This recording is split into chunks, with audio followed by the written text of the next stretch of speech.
Evaluasi eh, dan perbaikan.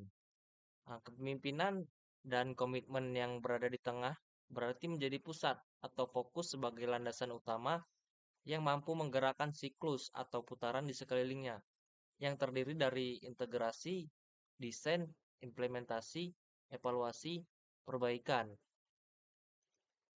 Komponen integrasi desain, implementasi, evaluasi, dan perbaikan akan selalu berhubungan untuk mencapai tujuan organisasi yang disesuaikan dengan kebutuhan organisasi. Karena masing-masing komponen kerangka manajemen risiko ini akan saya jabarkan secara singkat sebagai berikut. Pertama, kepemimpinan dan komitmen merupakan komponen fokus penting dalam kerangka kerja manajemen risiko. Sedangkan kepemimpinan adalah sebuah kemampuan atau kekuatan dalam diri seseorang untuk mempengaruhi orang lain sesuai dengan tujuan organisasi. Komitmen adalah suatu bentuk kewajiban yang mengikat seseorang dengan sesuatu, baik itu dari diri sendiri maupun orang lain. Tindakan tertentu atau hal tertentu, kepemimpinan digambarkan dengan pemimpin organisasi atau manajemen puncak yang memiliki tanggung jawab dan akuntabilitas untuk berkomitmen atau terikat dalam menjalankan manajemen risiko. Dengan kata lain, pemimpin organisasi memberikan teladan dan komitmen dalam mengelola risiko melalui kebijakan, wewenang, tugas, tanggung jawab, dan akuntabilitas pada tingkat organisasi yang disesuaikan dengan tujuan organisasi. Yang kedua itu ada integrasi berasal dari kata integration. Dalam bahasa Inggris yang berarti penggabungan atau pembauran menjadi satu kesatuan yang utuh. Integrasi dalam manajemen risiko berarti manajemen risiko menyatu sebagai satu kesatuan dalam suatu organisasi. Sehingga integrasi pada kerangka kerja bermakna bahwa manajemen risiko menjadi bagian dan tidak bisa terpisahkan atau menyatu dalam tujuan, tata kelola kepemimpinan dan komitmen, strategi, sasaran, dan operasi organisasi. Yang ketiga, desain. Desain itu adalah suatu cara perencanaan atau perancangan yang dilakukan sebelum pembuatan suatu objek, sistem, komponen, atau struktur. Desain dalam kerangka kerja manajemen risiko mencakup beberapa hal, yaitu yang pertama pemahaman organisasi dan konteksnya. Yang kedua, penegasan komitmen manajemen risiko. Yang ketiga, penetapan peran, kewenangan, tanggung jawab, dan akuntabilitas. Yang keempat, alokasi sumber daya. Dan yang kelima, penyiapan komunikasi dan konsultasi. Lalu selanjutnya ada implementasi atau pelaksanaan dalam kerangka kerja manajemen risiko. Atau kerangka kerja dalam manajemen risiko dilaksanakan setelah desain. Manajemen risiko dibuat dan ditetapkan jika desain dalam manajemen risiko diimplementasikan dengan baik, maka kerangka kerja manajemen risiko dapat memastikan proses manajemen risiko menjadi bagian dari semua kegiatan dalam organisasi atau perusahaan. Lalu ada evaluasi. Evaluasi adalah suatu proses untuk mengukur atau menilai apakah suatu program atau kegiatan yang dilaksanakan sesuai dengan perencanaan atau tujuan yang ingin dicapai. Evaluasi dalam kerangka manajemen risiko dilakukan untuk mengukur kerangka kerja manajemen risiko secara berkala terhadap tujuan, rencana implementasi, indikator, dan perilaku yang diharapkan sesuai dengan tujuan organisasi atau perusahaan. Dan yang terakhir ada perbaikan. Dalam kerangka manajemen risiko terdiri dari adaptasi dan perbaikan sinambung. Seperti yang kita ketahui bahwa adaptasi itu adalah menyesuaikan diri dengan lingkungan. Nah, jadi suatu organisasi dapat beradaptasi dengan melihat perubahan baik di lingkungan internal dan eksternal pada organisasi tersebut, lalu membuat perbaikan sesuai dengan perubahan lingkungan yang ada untuk mencapai tujuan organisasi. Perbaikan sinambung adalah perbaikan yang dilakukan secara terus-menerus, sehingga perbaikan sinambung akan senantiasa dilakukan manakala terjadi kesenjangan atau ketidaksesuaian untuk meningkatkan pengelolaan risiko pada organisasi atau perusahaan. Atau secara singkat, kerangka kerja manajemen risiko merupakan landasan untuk melaksanakan proses manajemen risiko pada suatu organisasi atau perusahaan. Lalu ada beberapa sedikit pengertian juga tentang manajemen risiko, eh, di mana tujuan dari kerangka kerja manajemen risiko ini yaitu membantu dalam mengelola risiko secara efektif melalui penerapan proses manajemen risiko pada berbagai tingkat dalam konteks tertentu dalam organisasi. Jadi, tujuan kerangka kerja manajemen risiko yaitu eh, memastikan bahwa informasi tentang risiko yang berasal dari proses manajemen risiko secara memadai dilaporkan dan digunakan sebagai dasar pengambilan keputusan dan pemenuhan akuntabilitas di semua tingkat organisasi yang relevan. Gitu. Yang pertama itu ada menciptakan dan melindungi nilai. Yang kedua, bagian terpadu dari semua proses dalam organisasi. Nah, ini ada sedikit gambaran arsitektur manajemen risiko. Yang ketiga, yang pertama seperti yang saya sampaikan tadi bahwa yang pertama itu menciptakan dan melindungi nilai. Dan yang kedua, bagian terpadu dari semua proses dalam organisasi. Yang ketiga, bagian dari pengambilan keputusan. Yang keempat, ada eksplisit ditujukan pada ketidakpastian. Dan yang kelima, sistematik, terstruktur, dan tepat waktu. Yang keenam, berdasarkan informasi terbaik yang tersedia, disesuaikan dengan penggunanya. Dan yang ke-8, mempertimbangkan faktor manusia dan budaya. Yang ke-9, transparansi dan inklusif.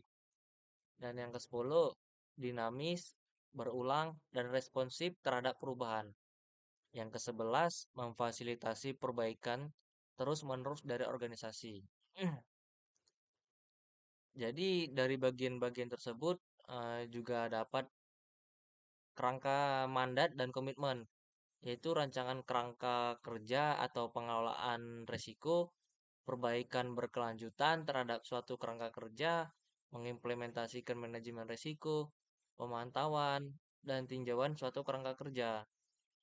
Jadi penilaian risiko ini eh, penetapan suatu konteks, lalu kita melakukan identifikasi risiko, lalu kita menganalisis risiko, lalu kita evaluasi risiko, lalu kita mm, melakukan pelakuan risiko.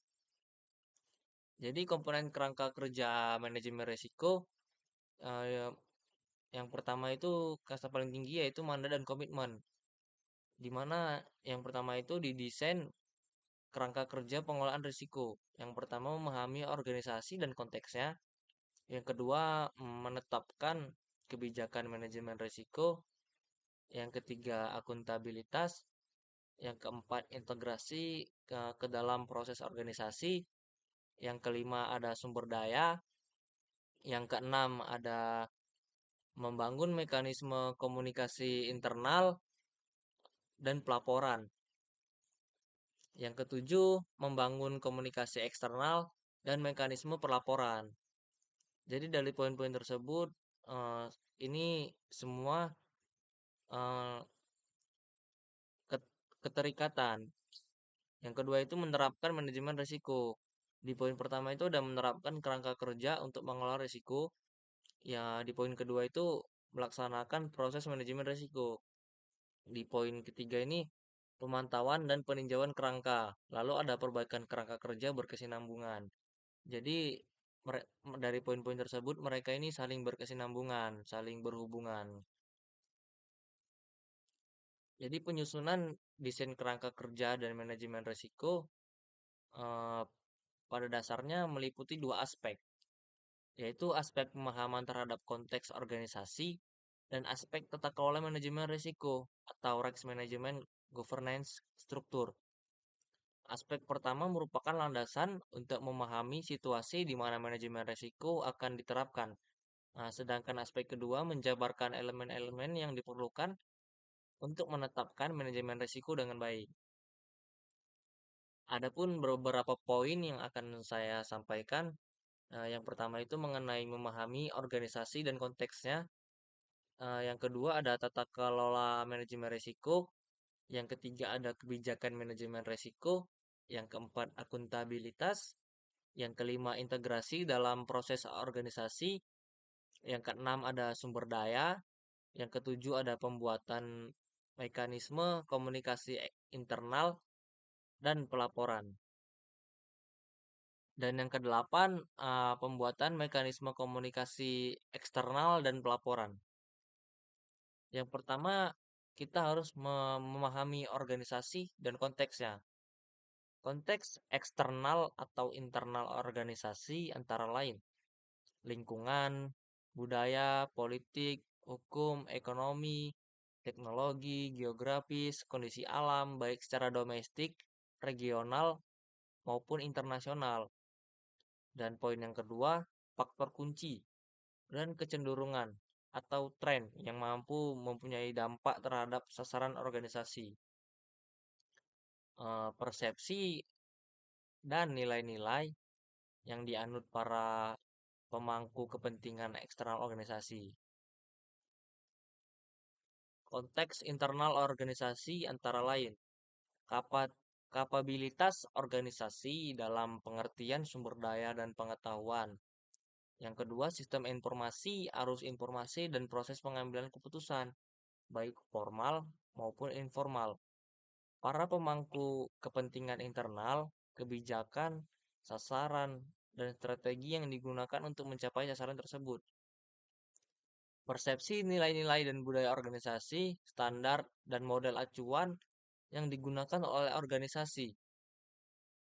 Lalu ada struktur, contohnya misalnya governance, peran, dan akuntabilitas. Lalu ada tata kelola manajemen risiko. Jadi tata kelola manajemen risiko ini meliputi unsur-unsur kebijakan manajemen risiko, akuntabilitas, pelaksanaan, perencanaan, manajemen risiko terpadu, penyediaan sumber daya yang memadai, dan mekanisme komunikasi serta pelaporan pelaksanaan manajemen risiko, baik internal maupun eksternal. Satu hal lagi yang biasanya penting dalam tata kelola manajemen risiko adalah kesamaan bahasa, yaitu penggunaan istilah-istilah dalam penerapan manajemen risiko.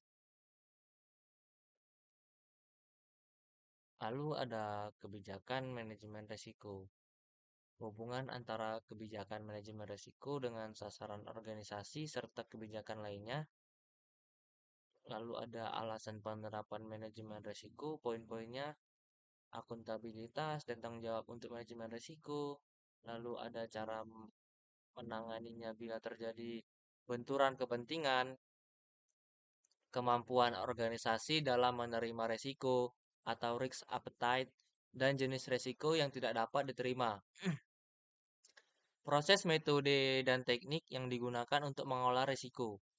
Lalu ada ketersediaan sumber daya bagi mereka yang ingin mendapatkan akuntabilitas serta tanggung jawab dalam mengolah risiko. Lalu bagaimana kinerja manajemen risiko akan diukur dan dilaporkan. Komitmen untuk selalu melakukan review dan verifikasi secara berkala terhadap kebijakan manajemen risiko, kerangka kerja manajemen risiko, dan perbaikannya secara berlanjut. Lalu ada akuntabilitas, yaitu menetapkan siapa yang bertanggung jawab untuk mengembangkan, menerapkan, dan merawat kerangka kerja manajemen risiko. menentukan masing-masing pemangku risiko atau risk owner yang bertanggung jawab untuk melaksanakan penanganan risiko dan menjaga pengendalian risiko serta melaporkan informasi tentang risiko. Lalu menetapkan ukuran kinerja mekanisme, pelaporan internal dan eksternal, serta proses eskalasinya sampai ke kepemimpinan puncak organisasi. Lalu ada poin terakhir di bagian akuntabilitas, yaitu memastikan tersedianya sistem pemberian persetujuan, pengakuan, hadiah, dan sanksi. Lalu kita lanjut ke integrasi ke dalam proses organisasi. Proses manajemen risiko harus menjadi bagian dari proses pengembangan kebijakan bisnis, perencanaan strategi, penyusunan rencana bisnis, dan proses manajemen perubahan. Nah, untuk memastikan bahwa kebijakan manajemen risiko tersebut ditetapkan dan manajemen risiko benar-benar menjadi bagian dari praktik-praktik organisasi serta proses bisnis. Lalu ke bagian sumber daya. Poin pertama itu di mana personalia dengan pengalaman, keterampilan, dan kemampuan yang memadai serta jumlah dengan kebutuhan sumber daya lain yang diperlukan untuk setiap tahapan penerapan manajemen risiko, proses dan prosedur yang terdokumentasi dengan baik dan sistem dokumentasinya, sistem informasi dan manajemen pengetahuan atau knowledge management system. Lalu ada poin pembuatan mekanisme komunikasi internal dan pelaporan. Komponen kunci kerangka kerja manajemen risiko dan setiap perubahan yang terjadi dapat dikomunikasikan dengan baik ke seluruh pihak terkait. Itu poin pertamanya. Poin keduanya, tersedianya cukup laporan tentang efektivitas kerangka kerja manajemen risiko dan hasil dari proses manajemen risiko. Informasi hasil penerapan manajemen risiko selalu tersedia di tiap tingkatan yang memerlukan dan pada waktu yang diperlukan. Lalu di poin terakhir mengenai pembuatan mekanisme komunikasi internal dan pelaporan, ada terselenggaranya proses konsultasi dengan para pemangku kepentingan internal. Kita lanjut, ada judul besar mengenai pembuatan mekanisme dan komunikasi eksternal dan pelapor. Jadi, bagian dari pembuatan mekanisme komunikasi eksternal dan pelapor ini harus pengikut sertaan pemangku kepentingan eksternal dan memastikan terjadinya proses komunikasi yang efektif. Lalu ada juga pembuatan mekanisme komunikasi eksternal dan pelapor, pelaporan ke pihak eksternal sesuai dengan tuntutan kepatuhan hukum serta penerapan good corporate governance. Pembuatan mekanisme komunikasi eksternal dan pelapor melaksanakan pengungkapan informasi yang sesuai dengan peraturan perundang-undangan yang berlaku. Lalu pembuatan mekanisme komunikasi eksternal dan pelapor menyampaikan nih umpan balik dan laporan atas proses komunikasi dan konsultasi. Lalu pembuatan mekanisme komunikasi eksternal dan pelapor menggunakan komunikasi untuk membina dan meningkatkan kepercayaan kepada organisasi. Pembuatan mekanisme komunikasi eksternal dan pelapor berkomunikasi dengan seluruh pemangku kepentingan, terutama pada saat terjadi krisis atau keadaan darurat. Penerapan manajemen risiko. Yang pertama, penerapan kerangka kerja manajemen risiko. penerapan kerangka kerja manajemen risiko ini ada beberapa bagian yang harus kita pahami, di mana yaitu menetapkan strategi, menerapkan kebijakan, mematuhi semua ketetapan, mendokumentasikan proses pengambilan keputusan, menyelenggarakan sosialisasi, lalu melakukan komunikasi dan konsultansi, di mana menetapkan strategi dan waktu yang tepat untuk menerapkan kerangka kerja manajemen risiko, menerapkan kebijakan manajemen risiko dan proses manajemen risiko pada proses-proses di dalam organisasi, lalu mematuhi semua ketetapan peraturan perundang-undangan yang berlaku, lalu mendokumentasikan proses pengambilan keputusan, termasuk proses penentuan sasaran yang sesuai dengan hasil dari proses manajemen risiko, lalu menyelenggarakan sosialisasi dan pelatihan manajemen risiko. Dalam penerapan manajemen risiko juga kita harus melakukan komunikasi dan konsultasi dengan para pemangku kepentingan. Untuk apa? Untuk memastikan bahwa kerangka kerja manajemen risiko itu memang sesuai nih dengan kebutuhan dan tepat sasaran atau efektif. Lalu penerapan manajemen risiko. Lalu penerapan proses manajemen risiko pada tahap ini menggunakan metode pemetaan proses bisnis yang akan memberikan kontribusi yang besar, terutama melalui identifikasi kemungkinan resiko yang dapat terjadi. Metode yang digunakan antara lain FMEA atau Failure Mode Effect and Analysis, lalu ada Risk Breakdown Structure atau RBS, dan CRSA atau Control Risk Self Assessment dan lain-lain.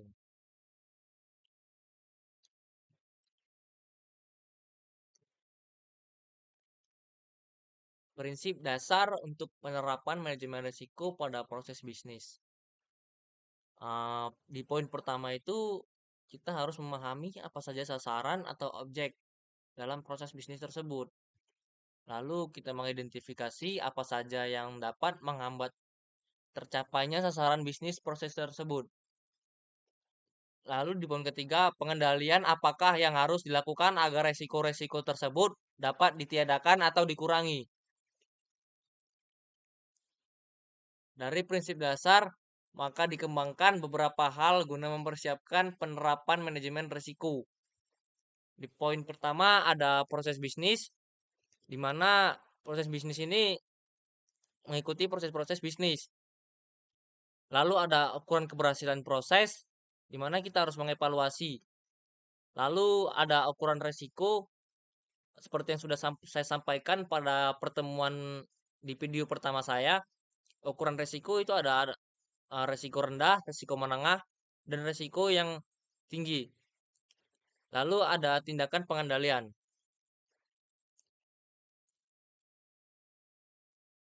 Nah, dalam menerapkan kerangka kerja manajemen risiko, kita harus menetapkan strategi dan waktu yang tepat untuk menerapkan kerangka kerja ini.